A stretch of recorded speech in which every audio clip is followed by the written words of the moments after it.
দুজনের খুব ইচ্ছা করছিল বিকেলে বাইরে কিছু স্ন্যাক্স খেতে। আমরা কর্মসূত্রে দিল্লিতে থাকি, তাই স্ন্যাক্স খাওয়ার জন্য one of the best option হলো দিল্লির মিনি কলকাতা চিত্তরঞ্জন পার্কে মার্কেট 2। প্রথমে চলে এসেছি দাদুর চপের দোকানে। এখানে নানান ভাজাভুজি পাওয়া যায়।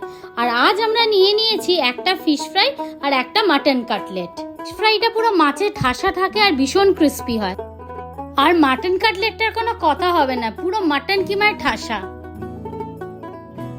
তারপর চলে এলাম শামিরস কাবাব কর্নারে, আর আমরা ওখান থেকে নিলাম চিকেন শোয়ারমা রোল।